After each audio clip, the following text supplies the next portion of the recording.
Shalom. The title of this video is The Destruction of Babylon and Where the Destruction Will Come From. All right, so I'm in Isaiah 13, and we're going to start off at the first chapter, and I'm just going to kind of skip around. I won't read the whole thing. And I'll actually do that with this whole video, and every chapter that I go in, I'll just read certain verses. You can go through it and read the whole thing yourself, but I'll just read the key verses. Isaiah 13, we're going to start off at verse 1. The burden of Babylon, which Isaiah the son of Amos did see. And again, I've done previous videos regarding who Babylon is. Babylon is China. The burden of Babylon, which Isaiah the son of Amos did see. Lift ye up a banner upon the high mountain, exalt the voice unto them, shake the hand that they may go unto the gates of the nobles.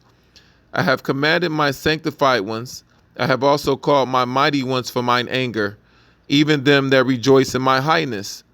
The noise of a multitude in the mountains like as of a great people, a tumultuous noise of the kingdom of nations gathered together. The Lord of hosts mustereth the host of the battle. They come from a far country, from the end of heaven. Even the Lord and the weapons of his indignation to destroy the whole land. So as you can see here, this is describing the destruction of Babylon. And it says where this entity will come from. It says they come from the end of heaven, right? So this is something you won't see on the Google Maps. You won't see it anywhere here because there are distant lands outside of here. So if you call someone crazy that says that UFOs exist, they do exist. It mentions them in the Bible. I'll make a separate video regarding that at a later time. Right now, I'm just discussing the destruction of China, which is Babylon. Okay, so it's saying that these people are coming from a far country from the end of heaven. It mentions distant lands in the Bible all the time. So again, if you pull up Google Maps, you'll just see this part of the earth. There are other parts of the earth or places outside of the earth. They say that every star you see in the sky is a sun. I can believe it. So, all right, so I'm going to continue. All right, we're going to go down to 15. So it's going to describe who's going to come. Everyone that is found shall be thrust through. Everyone that is joined unto them shall fall by the sword. Their children also shall be dashed to pieces before their eyes. Their houses shall be spoiled, and their wives ravished. Meaning their wives will be raped. And the children shall be dashed to pieces. So they're going to kill their children as well. Behold, I will stir up the Medes against them, which shall not regard silver, and as for gold, they shall not delight in it. So the Medes are an ancient nation, right? If you can do a Google search on them and you'll see who they are. Their bows also shall dash the young men to pieces, and they shall have no pity on the fruit of the womb. Their eyes shall not spare children. And Babylon, the glory of kingdoms, the beauty of the Chaldees' excellency, shall be as when God overthrew Sodom and Gomorrah. It shall never be inhabited, neither shall it be dwelt in from generation to generation, neither shall the Arabian pitch tent there, neither shall the shepherds make their fold there. Okay, so then we're going to go into Jeremiah. All right, so this is just basically a reiteration of the same thing that I just read. They call it a precept in the Bible. All right, so we're going to start at Jeremiah. Jeremiah, the 50th chapter.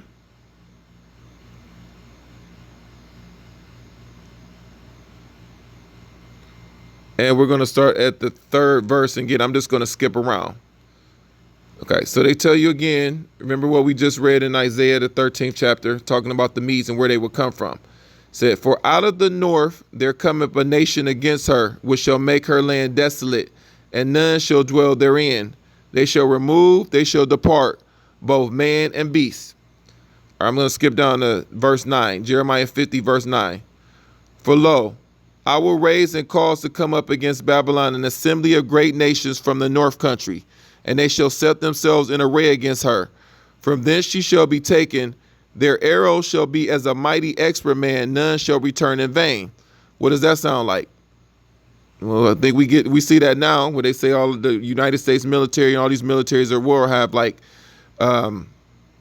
laser guided missiles and bombs that can destroy bunkers and go into mountains and things like that. We have things like that here. So imagine what the Most High will send, or he will provide to the Medes when they come here to destroy Babylon. So we're going to go down to 13.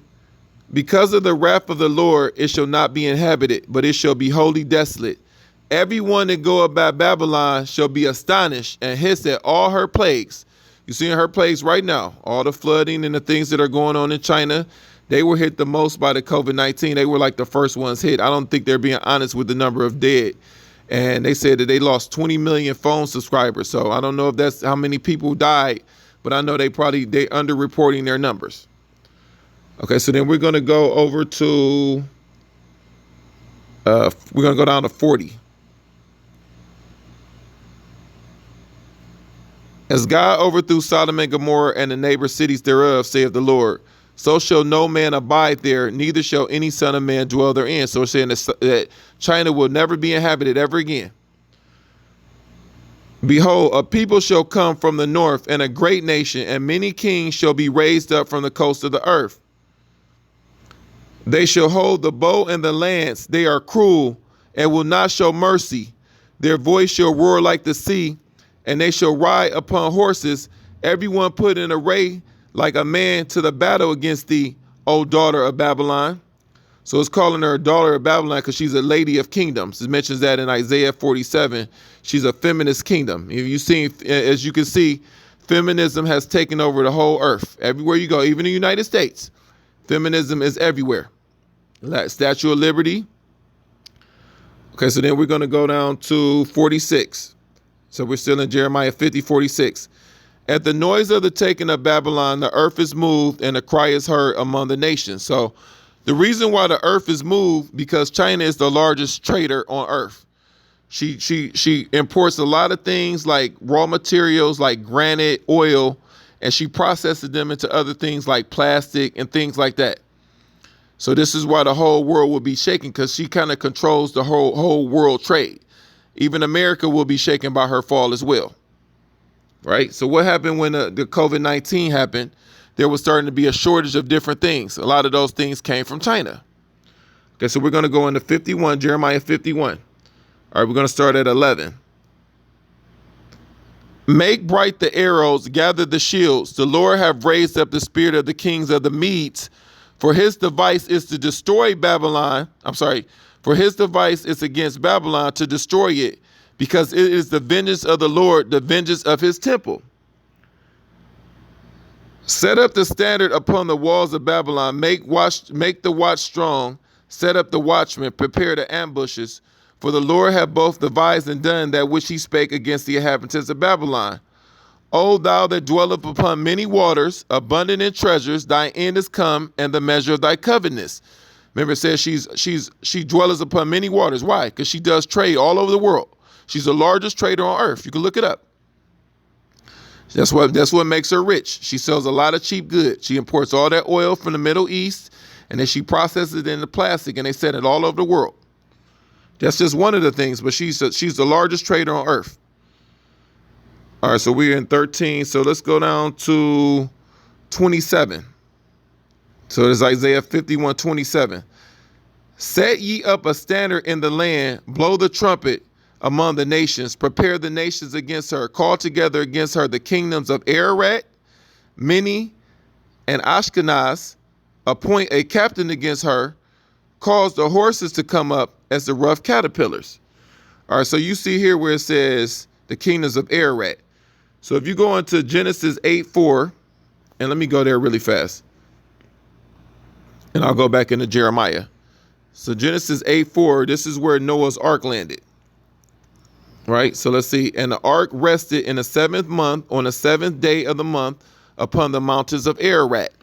So if anybody tells you that the Ararat in where is it, in Europe is where the ark landed, they're lying, because this, as you see here, they say these people come from a distant land in Isaiah 13. Right, so that's, Europe is not a distant land. All right, so we're going to go back into Jeremiah.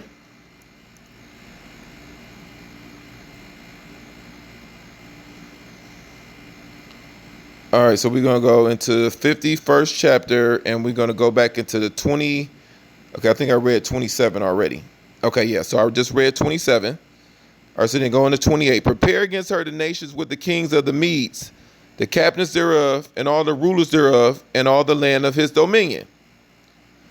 And the land shall tremble and sorrow, for every purpose of the Lord shall be performed against Babylon, to make the land of Babylon a desolation without an inhabitant. So just repeating the same thing. It's going to be like Sodom and Gomorrah, never be inhabited again. Okay, so then I'm going to go down to 37. Jeremiah 51:37. And Babylon shall become heaps, a dwelling place for dragons. Right? What is China known for? The year of the dragon worship. Right? And astonishment and hissing without inhabitants. China is like the only nation that worships the dragon. Okay, so we're going to go into 44. And I will punish Baal in Babylon. Okay, what is Baal? Baal is Baal the dragon. There's a book in the Apocrypha called Baal the Dragon, right? So you see how everything is coming together? And I will punish Baal in Babylon, and I will bring forth out of his mouth that which he has swallowed up, and the nations shall not flow together any more unto him. Yea, the wall of Babylon shall fall. See how to say the nations flow unto Babylon? Why? Because she's the largest trader. Okay, so then we're going to go down to 62. Then shall thou say, O Lord, thou hast spoken against this place, to cut it off, that none shall remain in it, neither man nor beast, but that it shall be desolate forever. Okay, so that's the end. So I just wanted to share that about the destruction of Babylon and where these people will come from. So again, as I said before, if you don't believe in UFOs, I'm not trying to convince you of anything. And again, I'll make a separate video probably tomorrow regarding like the UFOs in the Bible, like the spaceships and the UFOs. And I'll show you also other places where people have went. It shows you where people have went into distant lands. So I don't know how, if it mentions a distant land in the Bible and how it said that the Medes will come from the end of heaven. It also mentions a few other places where people will come from distant. They travel to distant lands. So if you see the map of the earth, there really are no distant lands. Like if you were in America, America is like in the center of everything. She's between Africa and Europe, and then on her Pacific coast, she's in Asia, right? So anywhere you go, if you were in America, there would pretty much be nowhere on this earth that would be a distant land. So as you can see, these people have to be coming from somewhere far again outside of this dominion. The thing you see on the Google Maps is just the dominion of this world. So Babylon has the dominion of this world. There are other worlds outside of here in distant lands. I don't know what they're called, but they are. I wish I can go there one day and see them, but hopefully I will one day, but we'll see. All right, so that's all I have for now. Shalom.